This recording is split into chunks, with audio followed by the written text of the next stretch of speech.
This Friday and Saturday, Jen led the youth as they had their annual retreat. It was a holy and sacred time together, complete with devotionals and deep thinking, fishing and walks out in nature, and of course, hamburgers and s'mores. I was in charge of grilling burgers for Friday night's dinner. All that outdoor activity and spiritual growth whips up an appetite. So I moved as fast as I could to make sure no one got hangry. I know better than to stand between a hungry teenager and food. It went off perfectly. I made enough for everyone, nothing caught fire, I didn't burn myself, it was great. I was pretty pleased with myself as the last burger left my spatula and onto the plate of the last person in line. And without missing a beat, someone asks, "Are the seconds ready?"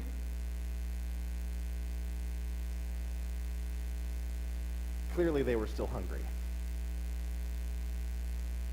I learned several important lessons that Friday night. First, I was reminded that I should keep my day job as a preacher because I wouldn't last a minute as a short order fry cook. I'm just not fast enough, and I have nothing but respect and appreciation for people who work in the food service industry. Second, those hungry teenagers reminded me, hunger doesn't ever really go away. It's part of what it means to be alive. We get hungry. We can eat and we can satisfy hunger temporarily, but as long as we live, that hunger will eventually come back.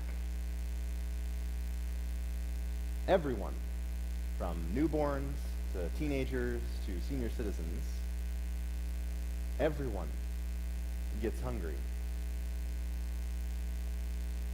Hunger is a persistent reality. That's one of the lessons that we learn from the story of Joseph and his brothers. Joseph's story is so much more than about a Technicolor dream coat, although for a long time I thought that Joseph looked like Donny Osmond. What can I say? No, Joseph's story is full of drama and pain. See, Joseph was Daddy's favorite, and he rubbed that in his 11 brothers' faces every chance he got. His brothers hated that he got preferential treatment. They hated the way he showed off his nice clothes while they worked in the fields. One day, Joseph told his brothers about dreams he had where one day they would all bow down and worship him. As a younger brother myself, I know that's not cool. You don't say that to your siblings.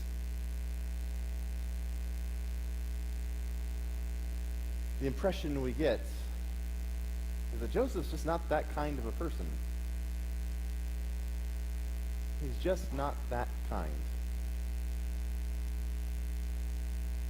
The tension between Joseph and his brothers gets so bad they sell him into slavery and fake his death, something I'm really glad my brothers never did to me.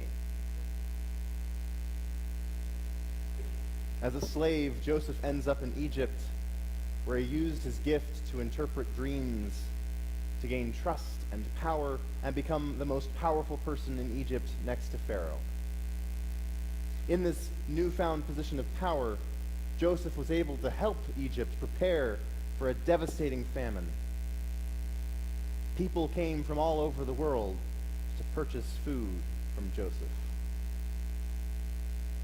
Meanwhile, Joseph's brothers, facing starvation in famine-stricken Canaan, made the journey to Egypt. They were hungry, and they heard that there was food there. Upon seeing them, Joseph recognized them right away, but they didn't recognize Joseph. More drama ensued. Joseph concealed his identity from his brothers to put them through pain and to see if they'd changed. He held one of his brothers hostage. Again, we don't get the impression that Joseph is a very kind person. Eventually, Joseph reveals his identity. The brothers experience a tearful reunion. Joseph gave them all the food that they needed to survive. And the brothers bring their families and their father back to Egypt with them so they could survive the famine. And it seems like that's the end of the story. But then their father passed away, and the brothers went to Joseph to ask him to forgive them. Even though they had access to all the food they could eat, and their physical needs were taken care of, it's pretty clear they were still hungry.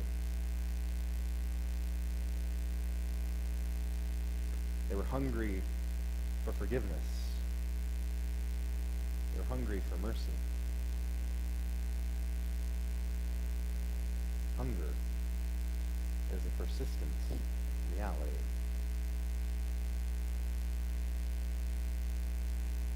Throughout this season of Lent, we're asking the question, what does the Bible say about hunger? Last time, we heard the story of Moses and how God showed up to feed people as they wandered in the desert. They didn't do anything to deserve that food. They didn't know how to worship God. They didn't even know who God was. And God fed them anyway. That's what God does. God feeds hungry people. And as we hear the story of Joseph and his brothers, we're invited to ask the question, where is God's grace in the midst of the hungers we encounter?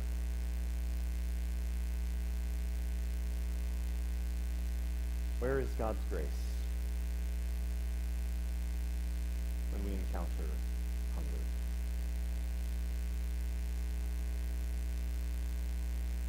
More present than any hunger is the love of God. More persistent than hunger is God's grace for us. Grace can be seen at work in the midst of hunger, working to make things right.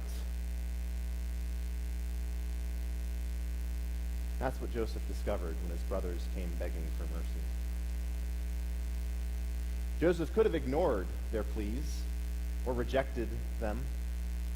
He could have denied them mercy. He could have denied them food. He could have sold them into slavery to return the favor for what they'd done to him. He could have let them go hungry. But instead, Joseph was able to look back on his life and see where God was working for the good, even when Joseph's life seemed painful and difficult. God didn't cause those difficult and painful things to happen. But God's grace was at work in the midst of those situations to bring life.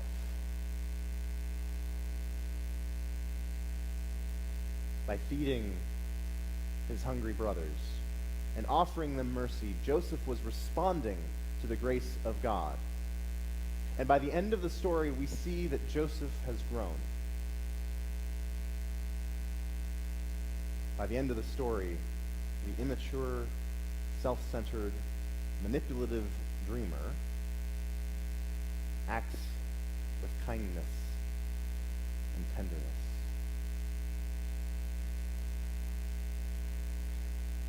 What Joseph experienced in that moment, as tears ran down his face, as his brothers hungered for mercy,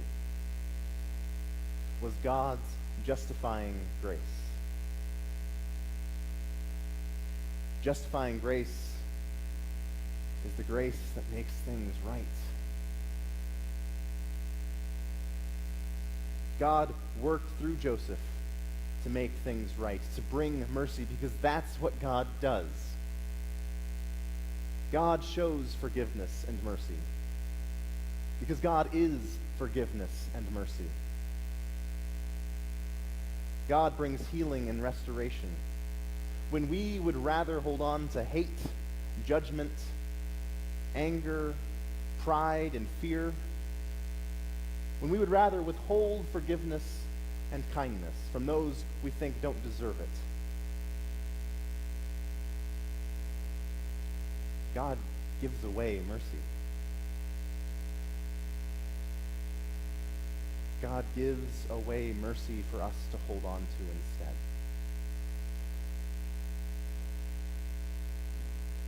God gives away mercy and asks us to share it. That's what grace is. John Wesley believed that grace is always available to everyone all the time. He also believed that God can use any opportunity to make that grace known to us. Wesley called these ways that God communicates grace with us means of grace. Things like scripture reading and prayer and worship and communion are all means of grace. But Wesley didn't limit the means of grace to these acts of piety.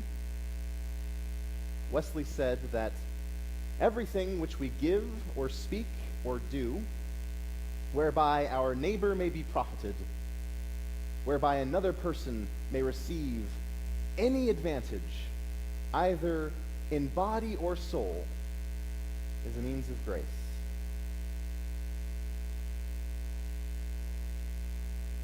Anytime we act in such a way that gives another person an advantage, in body or in soul, is a means of grace. A way that God communicates grace with us. Wesley called these acts of compassion works of mercy. Clothing the naked, caring for the sick, visiting the imprisoned, and yes, feeding the hungry, are all works of mercy.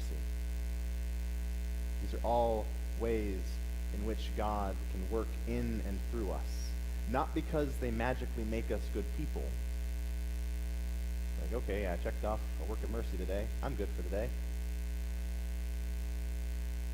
No. When we participate in these works of mercy, we have the opportunity to grow just a little bit more kind.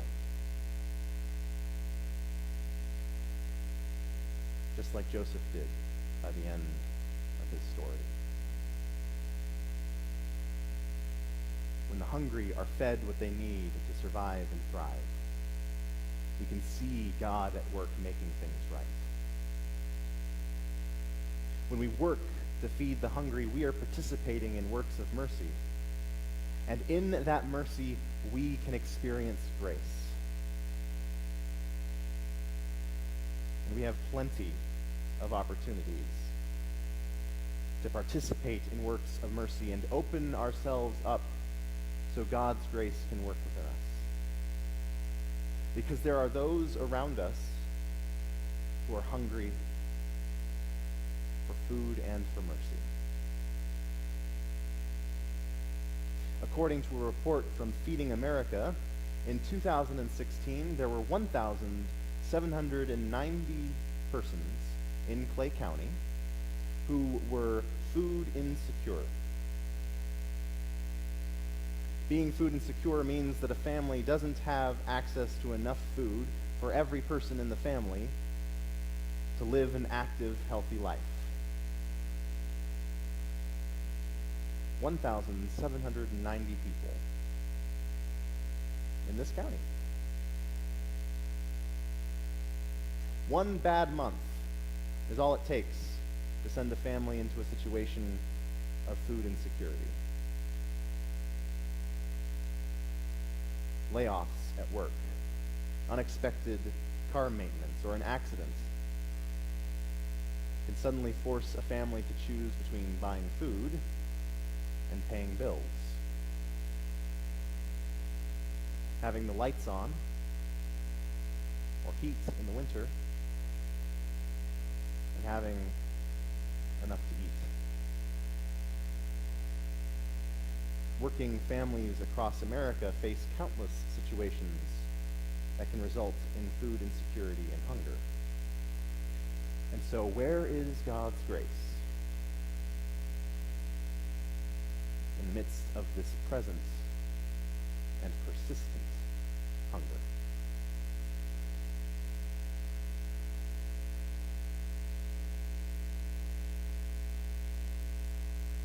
God's grace is present right now in the lives of those who are hungry, in the lives of those who are food insecure, just like God was present and at work in the lives of those hungry teenagers on Friday night. When I look back on the time that I got to spend with the youth these past 2 days, I know that God's grace was at work because I saw it. Not just in the ways they interacted with Jen as she led them through devotionals,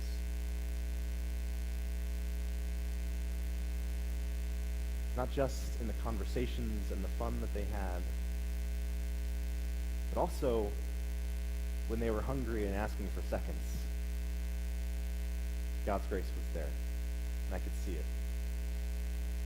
Because it was an opportunity that I had to feed someone who was hungry. It was an opportunity for me to grow kinder, more patient, more tender. Being there with them was a means of grace for me. Because it was all an opportunity to see and recognize God's ever-present, ever-available grace. And that grace is presently and persistently at work in our lives right now. 1,790 people, our neighbors, who face food insecurity. That means there are at least 1,790 opportunities for us to experience God's grace.